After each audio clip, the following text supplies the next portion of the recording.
अकाय च धर्मस्य सर्वधर्मस्वरूपिणे अवतारवरिष्ठाय रामकृष्णाय ते नमः। नमस्ते यतिराजाय विवेकानन्दसूरये सच्चित्सुखस्वरूपाय स्वामिने तापहारिणे।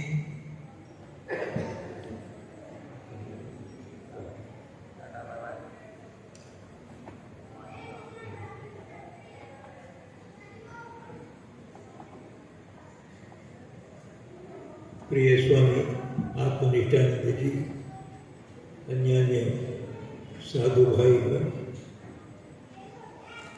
अन्य भक्त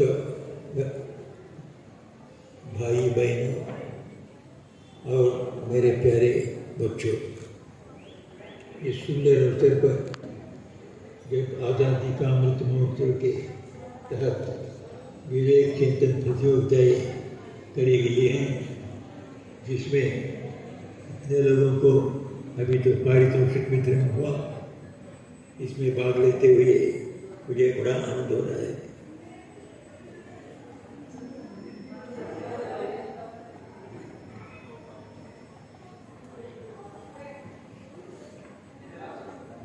आप लोगों को छोटे बच्चों से लेके बड़ों तक सबको बहुत लोगों में से पारितोषिक मिले और ये तो बहुत अच्छी बात है। इससे बड़ी बात एक है, आप सब लोग ये रात अपने अपनी जगह छोड़ के यहाँ आके इस पवित्र भूमि पर शायद सवेरे 8 बजे की 9 बजे से लेके अभी 12:30 बजे हो गए, 3.5 घंटे इस पवित्र स्थान पर रह रहे हो। कितना बड़ा पुण्य हो गया इसमें। 1 मिनट तक यदि ऐसे पुण्य स्थल पर उसका स्पर्श हो जाए, मनुष्य धन्य हो जाता है। स्वामी विवेकानंद जी को एक बार देखा, एक बार उनका स्पर्श किया, लोग उद्धार हो गए। तुम लोग 3.5 घंटा स्वामी विवेकानंद जी का पैर सब जगह पड़ा है। यही इसी राज दरबार में स्वामी विवेकानंद, खेतरी महाराज, अजीत सिंह, ये सब लोग इतने बार यहाँ दरबार में बैठे होंगे, कितने हजार बार उनका दर्शन किए होंगे। इसी जगह पर तुम लोग आके बैठे, किसको ये पुण्य मिलता है? तुम लोगों को इतने चुटकन में ये बच्चा अभी इस उम्र में आ गया, अभी इसको इस पुण्य स्पर्श मिल गया, इसका असर पड़ेगा उसका सारा जीवन पर। स्वामी विवेकानंद कहते थे, मेरी बातें रंजक के जैसे फास्फोरस, रंजक मैंने फास्फोरस जहाँ रखेगा उसी चीज़ को जला देता है। वो गंधक के बाद रंजक है, वो रंजक का एक टुकड़ा आप उधर बालिश के नीचे अपने सिरहनी के नीचे रख दो, पूरा सिरहनी को वो जला देगा। जिस किसी चीज़ पर रखो उसको जला देगा। विवेकानंद जी कहते थे, मेरी बातें ऐसी बातें हैं, तुम एक बार सुनोगे तुम्हारे अंदर जाके तुम्हारे हृदय में बैठ जाएगा, उसको कोई निकाल नहीं सकेगा। और वहाँ बैठ के तुमसे अच्छा काम कराएगा, पुण्य काम कराएगा, तुम्हारे जीवन में उन्नति कराएगा। ऐसी है मेरी बातें। तुम सब लोग विवेकानंद जी के प्रतियोगिता में बहुत से लोग भाषण सुनाए, ड्रामा बताए और गान सुनाए। सबके अंदर विवेकानंद जी की चिंतन है। इस चिंतन तुम लोगों से हुआ है, ये चिंतन तुम लोगों के अंदर घुस गया है। ये तुम्हारा सारा जीवन में तुमको ठीक रास्ते पर ले जाएगा। ये बहुत बड़ा बात है। ठीक है, इस मीटिंग में आए, सभा में आए, इसमें प्राइज किसी को मिला, प्राइज किसी को नहीं मिला, वो बड़ी बात नहीं है। तुम सब आए हो इतने बड़े पुण्य स्थान पर, यहाँ एक दूरी करना पवित्र है। स्वामी विवेकानंद जी यहाँ महीनों भर थे। विवेकानंद जी यहाँ एस्ट्रोनॉमी, ज्योतिष शास्त्र राजा अजीत सिंह को सिखाया। ऊपर में टेलीस्कोप लगा के आकाश के अंदर जितने ग्रह हैं, नक्षत्र हैं, उसको राजा अजीत सिंह को दिखाया उन्होंने। उसको सिखाया एस्ट्रोनॉमी, ये जगह यह है। और यही स्वामी विवेकानंद सब लोगों को ऐसा आशीर्वाद किया। यहाँ का नज़दीक में एक जगह में उसका स्वागत किया था एक मोची ने उनको खाना खिलाया था। उसको पहले मोची ने कहा नहीं मैं तो नीच जाति का हूँ, आपको नहीं खिला सकता, मुझको मेरे जाति से निष्कास कर देते। उन्होंने कहा ना तुम्हारा कुछ नहीं होगा, मैं तुम्हारे पीछे हूँ, तो मुझे खिलाओ। वो मोची के हाथ से उन्होंने खाया। खाने के बाद उस मोची को राजा से मुलाकात कराई।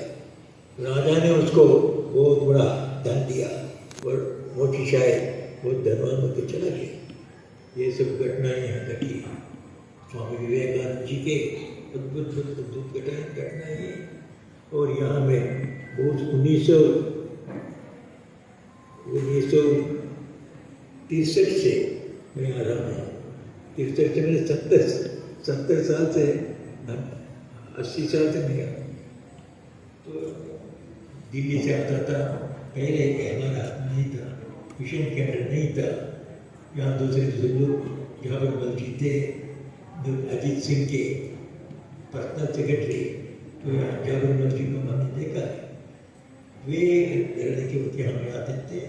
उसके बाद मिशन उसको ले लिया। इतना पवित्र जगह है यहाँ, महीनों भर स्वामी विवेकानंद रहे। इसलिए इस जगह में आप लोग सब आए और आप लोगों का भी गदाधर अभ्युदय कल्प, विवेकानंद अभ्युदय कल्प, इसके द्वारा विवेकानंद जी के विचारों को तुम लोगों को परिचित करा जा रहा है। ये बहुत बड़ी बात है। हमारे छुटपन में हम सिर्फ विवेकानंद जी के, तुम्हारी उम्र के हम जब थे तब हम इतना ही जानते थे विवेकानंद जी के बारे में। उनका ये फोटो है, ऐसा खड़े हैं, उसको देखते थे। लोग कहते थे ये वीर सन्यासी विवेकानंद, उसको देख के हम प्रभावित होते थे। तुम लोग उनकी बातें सुन रहे हो, उनके भाषण सुन रहे हो, उनकी जीवन चरित्र सुन रहे हो, इतना बड़ा भाग्य है। हम उतना सिर्फ उनके चित्र देख के दो एक बात उनके बारे में सुन के ही हम इतने बड़े साधु बन गए। तुम लोग कैसा कितना बड़ा साधु बनोगे, इतना अच्छे लोग बनोगे, बड़े बड़े ओहदे पर जाओगे, कोई कल्पना भी नहीं कर सकता। तो लोगों का भविष्य बहुत उज्जवल हो गया। स्वामी विवेकानंद जी को जो लेते हैं, जो पढ़ते हैं, जो चिंतन करते हैं, सभी बड़े हो जाते हैं। स्वामी श्री राम कृष्ण देव कहते थे जो कोई विवेक श्री राम कृष्ण आ रहे हैं वो एक जगह थे, वहाँ भगत लोग भी थे और भगत लोग तो अपने बीच में बातें कर रहे हैं। श्री राम कृष्ण देव आए, तुम लोग जानते हो श्री राम कृष्ण भगवान स्वामी विवेकानंद जी के गुरु थे। तो स्वामी विवेकानंद उन भक्तों की बात सुनते जा रहे हैं पास में, तो मुस्कुराते हैं। और भक्तों ने पूछा क्यों मुस्कुराते महाराज आप? ना ये जो भगत लोग हैं ना, ये सब लोग स्वामी विवेकानंद जी की प्रशंसा कर रहे हैं। ये बहुत लोग हैं अच्छे, ये सब लोग बहुत अच्छे लोग हैं। क्यों? विवेकानंद जी की प्रशंसा कर रहे हैं। अर्थात विवेकानंद जी की जिसने प्रशंसा करी वो सब भगवान के प्रिय हो जाते हैं। तुम लोग विवेकानंद के भगत बन गए, प्रिय हो गए, श्री राम के प्रिय हो गए। इसलिए मैं इतना ही कहता हूँ, आज के पुण्य दिवस पर तुम लोग बहुत अच्छा शुरू किया है। इसी विवेकानंद जी के चिंतन और उसके साथ साथ उनके गुरुदेव भगवान श्री राम का चिंतन, माता शारदा देवी का चिंतन करते जाओ, थोड़ा करके।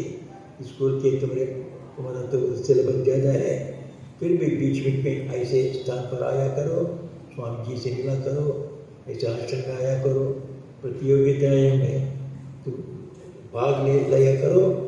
ऐसा करते जाने से तुम्हारा जीवन उज्जवल हो जाएगा। तुम्हारे जीवन में तुम दूसरे बड़े बड़े स्कूलों में पढ़ के जो बड़े बड़े डिग्री प्राप्त होते हैं, वे जैसे बड़े बड़े कमाना करते हैं, काम करके वो बहुत पैसा जमा करते हैं, तुम भी वो कर सकोगे। फिर उसके साथ साथ तुम लोगों की विशेषता रहेगी तुम्हारे जीवन में। तुम जीवन का लक्ष्य क्या है उसको तुम जानोगे। जीवन का लक्ष्य सिर्फ पैसा नहीं, जीवन का लक्ष्य अच्छे होना, हमें अच्छा बनना। कैसा अच्छा बनना? जैसा भगवान के जैसे अच्छे बनना। वो कैसा हो सकता है? भगवान में भक्ति, भगवान में विश्वास, उनकी प्रार्थना, ये करने से तब हम अच्छे बनते हैं। वो सब यहाँ सिखाते हैं। तो इन सबको तुम सीखो, जीवन में तुम अच्छे बनो, साथ ही साथ धन भी आएगा, तुमको नाम भी आएगा, यश भी आएगा। दूसरे विद्यार्थियों के जैसे तुम भी रहोगे, वो आगे बढ़ते बढ़ते जाओगे। फिर दूसरे विद्यार्थी लोग न कर सकते, जो नहीं मिलता है तुम लोगों को ये विवेकानंद चिंतन से, श्री राम कृष्ण के चिंतन से मिलेगा। मैं इस भगवान श्री राम कृष्ण से, शारदा देवी जी से, स्वामी विवेकानंद जी से प्रार्थना करता हूँ, वे आप लोगों को, तुम लोगों के सबों के ऊपर अपना कृपा वर्षण करें। तुम लोगों का भविष्य उज्ज्वल रहे, तुम अच्छे बनो, यशस्वी बनो, आगे बढ़ते जाओ, तरक्की करते जाओ।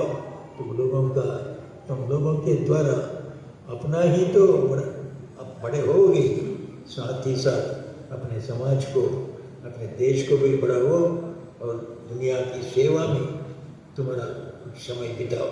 अपने लिए तुम जीवन उठना चाहते हो, इसी तरह समाज को भी उठाने की चेष्टा करो। तुम लोगों का जीवन, स्वामी विवेकानंद जी ने कहा है, आत्मनो मोक्षार्थम जगत हिताय च। तुम अपने आत्मज्ञान के लिए चेष्टा करो, अर्थात भगवान के दर्शन के लिए चेष्टा करो, अर्थात प्रार्थना करो, विश्वास रखो भगवान में, बड़े लोगों के प्रति श्रद्धा करो, भक्ति से रहो, धर्म से रहो, ये भी करना चाहिए। साथ ही साथ अपने देश की सेवा करना, गरीबों की सेवा करना, इस काम में भी जुट जाओ। इस सब में श्री रामकृष्ण देव, शारदा देवी, विवेकानंद जी आप लोगों पर अपना आशीर्वाद वर्षण करें, तुम लोगों का जीवन को उज्ज्वल बनाएंगे। ऐसी प्रार्थना करते हुए मुझे इस अवकाश को जिन्होंने दिया, उनके प्रति मेरे आभारिता प्रकट करते हुए मेरे बातों को समाप्त करता हूँ। जय राम कृष्ण।